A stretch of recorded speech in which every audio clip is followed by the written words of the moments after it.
जरा इन अंक पत्रों पर गौर कीजिए। उत्तर प्रदेश माध्यमिक शिक्षा परिषद की ओर से घोषित नतीजों के ये वो अंक पत्र हैं जिनमें छात्रों को बगैर नंबर दिए पास कर दिया गया है।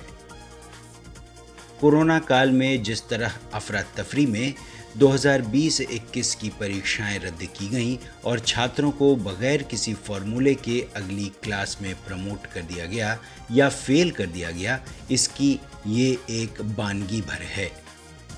प्रदेश के 200 स्कूलों के करीब 1,44,000 विद्यार्थियों को रिजल्ट तो मिल गया, लेकिन नंबर नहीं मिले।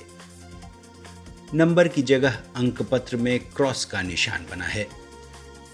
इससे करीब 1.5 लाख छात्र छात्राओं का भविष्य अंधकारमय हो गया है। माध्यमिक शिक्षा परिषद या प्रदेश का शिक्षा विभाग ये बताने को तैयार नहीं है कि आखिर किस फॉर्मूले के आधार पर ये रिजल्ट बनाए गए हैं। मार्कशीट इस पे देखिए जरा कहाँ पे अंक है। जी दिया है। तो मैं आपको एक चीज, दो चीजें हैं जो समझना भी आप लोगों की आवश्यक होगा, इसलिए मैं बता रहा हूँ। नंबर 2 चीज, हाँ ये मैं आपको दिखाना इसलिए चाह रहा था। ये देखिए, ये अंक पत्र है जो हाई स्कूल के बच्चों का अंक पत्र है। ये बच्चा अपने भविष्य में कहीं भी इस अंक पत्र का प्रयोग नहीं कर सकता है, ना तो किसी कॉम्पिटिटिव परीक्षा में बैठ सकता है, ना कोई नौकरी के लिए अप्लाई कर सकता है। प्रदेश के तमाम स्ववित्त पोषित स्कूलों के प्रबंधक इस बात से खासा गुस्से में हैं कि सरकार छात्रों के भविष्य के साथ खिलवाड़ कर रही है और कोरोना काल में शिक्षा की पूरी व्यवस्था चरमरा कर रह गई है। एसोसिएशन ने इस मामले को लेकर शिक्षा मंत्री से भी मुलाकात की और परिषद के आला अफसरों से भी, लेकिन कोई फायदा नहीं हुआ। अब स्कूल प्रबंधकों का एसोसिएशन इस मामले को लेकर सुप्रीम कोर्ट की शरण में जाने की तैयारी कर रहा है। उनके नंबर हैं ही नहीं, उनके नंबर कहीं अंकित नहीं है, जबकि सारे विद्यालयों ने, तकरीबन 250 विद्यालय इस प्रकार के हैं, सारे विद्यालयों ने उनके अंक जो मांगे गए थे, हाई स्कूल की परीक्षा के प्री बोर्ड के अंक, अर्धवार्षिक परीक्षा के अंक, कक्षा 9 के अंक प्रेषित कर दिए थे, उनकी वेबसाइट पे अपलोड कर दिए थे, परंतु किस आधार को बना करके उन्हें प्रमोटेड कर दिया गया। उसके बाद सबसे बड़ा प्रश्न ये है कि 72,000 बच्चे जो हैं वो फेल भी कर दिए गए।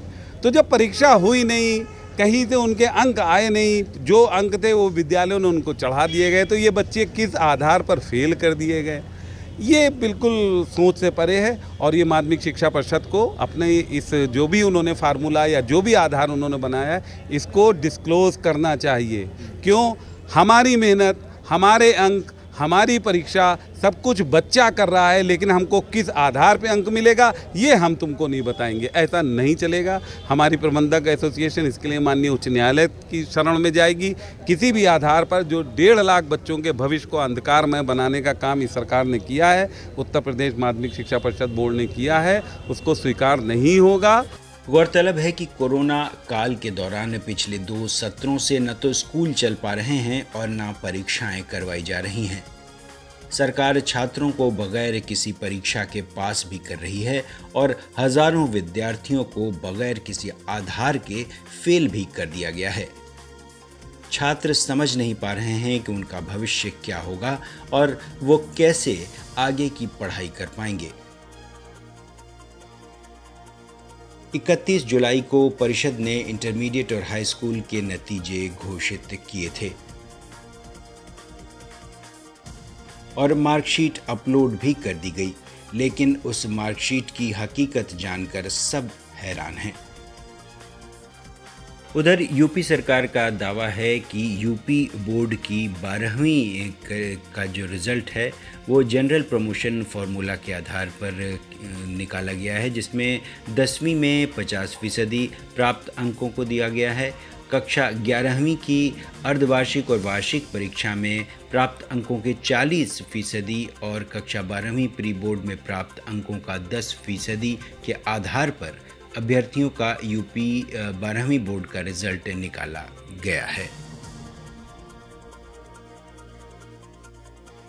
स्कूल प्रबंधकों ने इस मुद्दे को गंभीरता से उठाया है और सरकार को चेतावनी दी है कि अगर रिजल्ट की अनियमितता दूर नहीं की गई और विद्यार्थियों का भविष्य बर्बाद होने से बचाया नहीं गया तो इसके गंभीर नतीजे होंगे। लखनऊ से 7 रंग न्यूज़ नेटवर्क की रिपोर्ट।